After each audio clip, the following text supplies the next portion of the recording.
Incontestable point d'orgue des Belgian Touring Car Series, les 12 heures de Spa se sont imposées dès leur première année d'organisation comme une vraie grande fête du sport automobile. Fruit d'une promotion optimale, le public était présent en masse, tandis que plusieurs bolides spectaculaires et pilotes de notoriété complétaient le plateau traditionnel du BTCS, de quoi nous valoir une course passionnante à souhait. C'est samedi, sur le coup de 14 h, que le départ de ce simple tour d'horloge était donné. De quoi permettre aux Porsche de Didier Defourny et Stéphane Lemray de prendre le meilleur envol, entraînant dans leur sillage la BMW de Vincent Voss, la Jaguar de Geoffroy Orion, la BMW de Sylvie Delcourt et l'Audi de Tim Verberg. Bref, du bien beau monde pour une course de très longue haleine.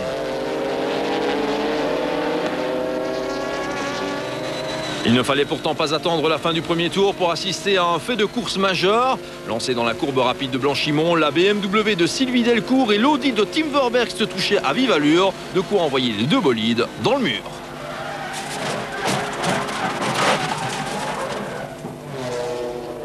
C'est l'Audi A4 Silhouette Light qui réintégrait en premier son stand, les mécanos du Belgian Audi Club entamant les réparations d'usage. Pour Tim Verberg et Jean-François Emroul, les chances de victoire s'envolaient déjà. C'est la BM qui était devant moi, mais c'est la Jaguar qui a passé au virage du karting. Et moi, j'ai suivi le Jaguar, alors j'étais à la droite de BM.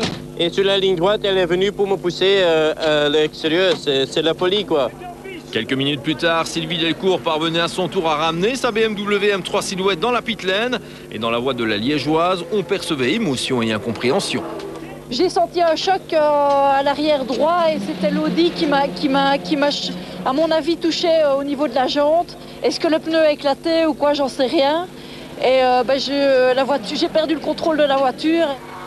Auteur de la pole position, Geoffroy Orion n'avait demandé son reste à personne, se ménageant assez vite une avance d'une quarantaine de secondes sur le reste de la meute. Lauréat des 2003 matchs de Spa l'an dernier, la Jaguar X-Type Silhouette qu'il partageait avec Jérôme Thierry et David Dermont semblait repartie sur un rythme de conquérant. La domination de la belle anglaise était facilitée par les ennuis accablant ses principaux adversaires. Ainsi, contre toute attente, la Porsche de Lemray, Neff et Bush perdait une poignée de tours suite à un problème de direction assistée, la renvoyant au 33e rang provisoire.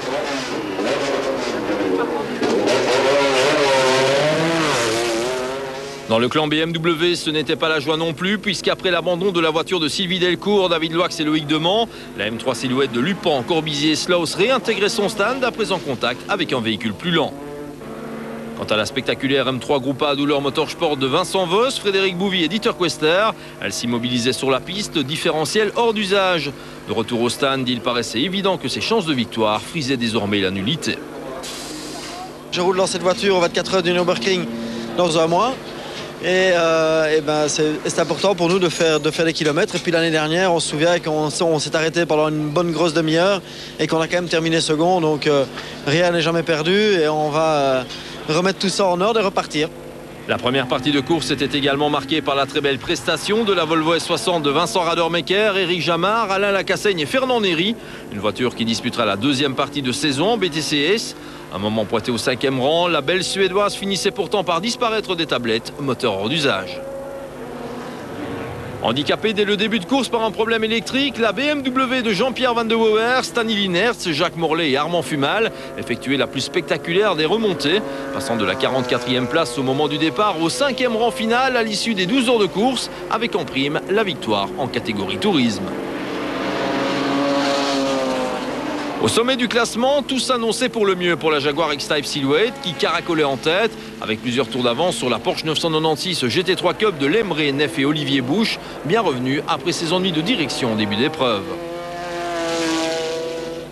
Il devait pourtant être écrit que le félin ne l'emporterait pas aux 12 heures de Spa, alors que la Silhouette ne rencontrait pas le moindre problème. C'est un écrou de roue récalcitrant qui coûtait une bonne vingtaine de minutes à la Jaguar.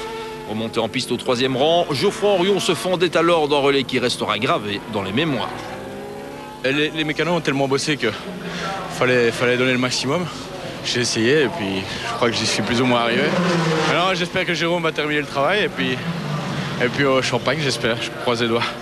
La Jaguar n'allait pourtant pas revenir sur la Porsche de tête qui conservait une cinquantaine de secondes de bond baissé du drapeau à damier.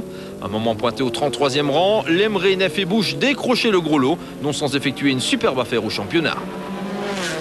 La Jaguar a eu quelques petits soucis aussi inespérés pour nous, je veux dire. Et puis bon, c'est la course et voilà, nous voilà les premières 12 heures de Francorchamps, nous les gagnons, c'est génial. Et je pense qu'on reprend la tête du BTCS également par la même occasion, si je ne me trompe. De ces 12 heures de Spa, on retiendra également la superbe 3e place des méritants François Turcot et René Franchi, au volant d'une autre Porsche GPR. Le 4e rang final de Loris de Sordi et Patrick Deblow.